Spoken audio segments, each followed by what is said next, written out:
The curse of thinking mind. Why intelligence often leads to overthinking. There is a peculiar suffering that belongs exclusively to the intelligent, not the suffering of ignorance. That is universal, ancient, and well documented. This is a different kind, the suffering of knowing too much to act simply. The ancient Greeks had a word, aporia, meaning a state of perplexity so complete that forward motion becomes impossible. Socrates, history's most celebrated thinker, spent his life in aporia. And yet we remember him not as a man who achieved, but as a man who questioned. Perhaps that is the first clue. Intelligence, at its core, is the capacity to see more variables, more consequences, more interpretations, more ways to be wrong. And here lies the paradox. The very apparatus built to navigate complexity is the one most likely to be paralyzed by it. Hamlet's disease. No literary character has diagnosed this condition more precisely than Hamlet. Shakespeare gave him everything: perception, eloquence, moral clarity, and then watched him do almost nothing with it.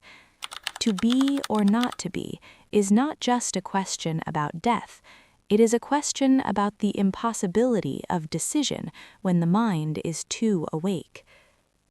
Thus conscience does make cowards of us all, and thus the native hue of resolution is sicklied o'er with the pale cast of thought. William Shakespeare, Hamlet, Act 3.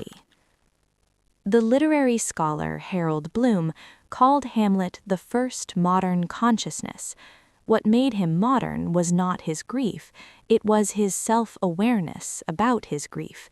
He did not simply feel, he watched himself feel, questioned whether the feeling was real, doubted his own doubt, and then doubted that too.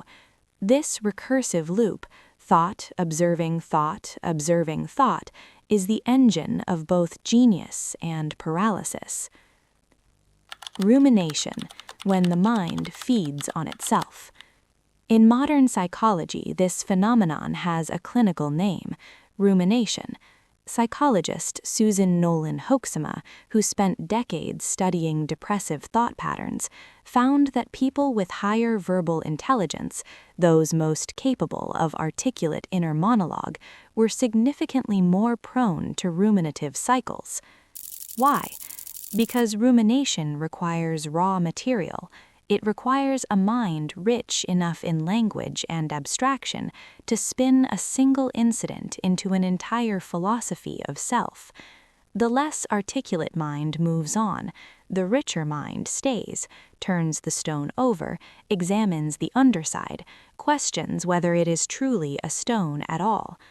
Daniel Kahneman, in Thinking Fast and Slow, describes this as the tyranny of System 2, the slow, deliberate, analytical mind, overriding the intuitive ease of System 1.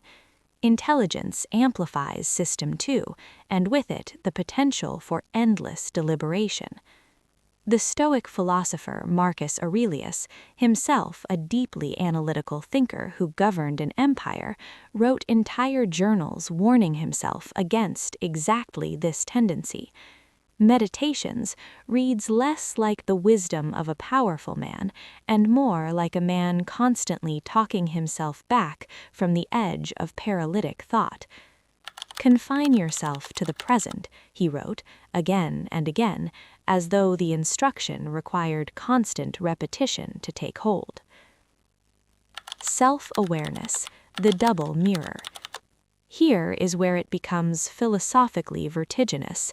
Self-awareness, the capacity to observe your own mental states, is widely considered the summit of human cognition, and yet Kierkegaard, who suffered it acutely, called it the dizziness of freedom.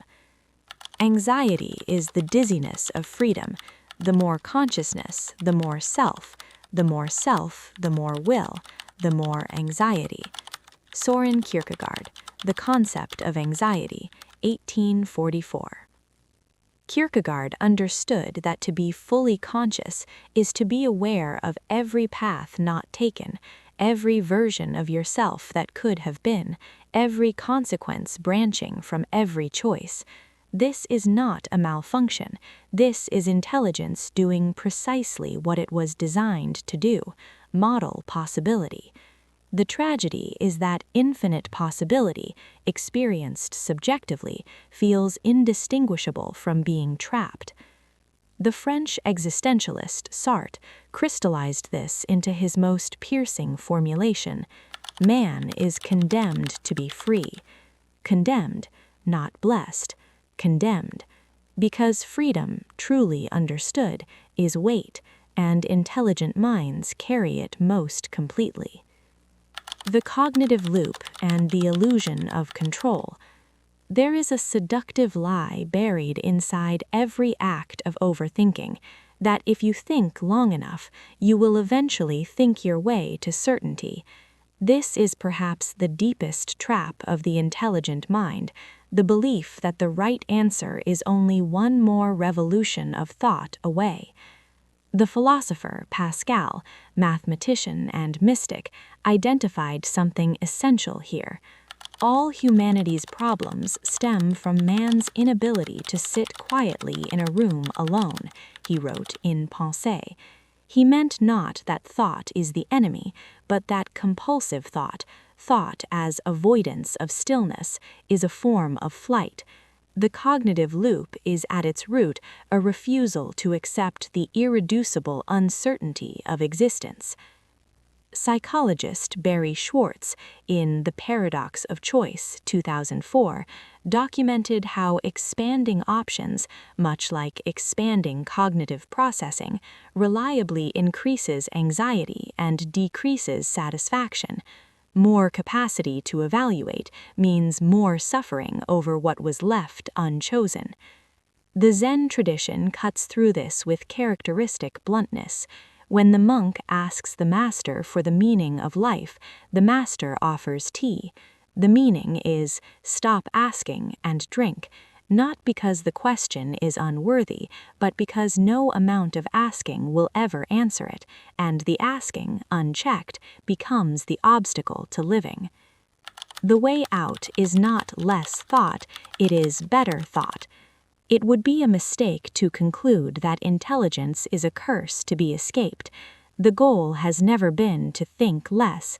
It has been, as the Stoics knew, as the Buddhists knew, as every serious philosopher eventually arrives at, to think without being consumed.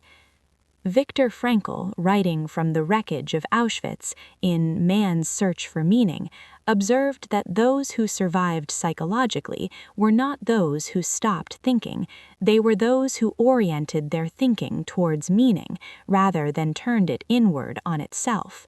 The mind pointed outward towards purpose becomes a tool. The mind turned endlessly inward on its own machinery becomes a prison.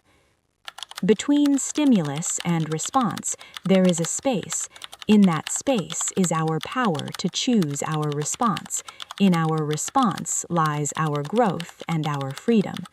Viktor Frankl, Man's Search for Meaning, 1946. Aristotle called the highest human activity eudaimonia, often translated as happiness, but more precisely flourishing. And flourishing, he was careful to say, was not a feeling but an activity. It required the intelligent use of reason, not the worship of it. Reason was the instrument of a good life, not the destination. Perhaps that is the resolution the overthinker seeks and never finds in the thinking itself, that the mind is a magnificent tool, and like all tools, it requires a hand willing to set it down. The most intelligent thing a brilliant mind can do is recognize the limit of brilliance, to know when the thinking is finished and the living must begin. You are not your thoughts, you are the one who notices them, and that distinction, so small as it sounds, is everything.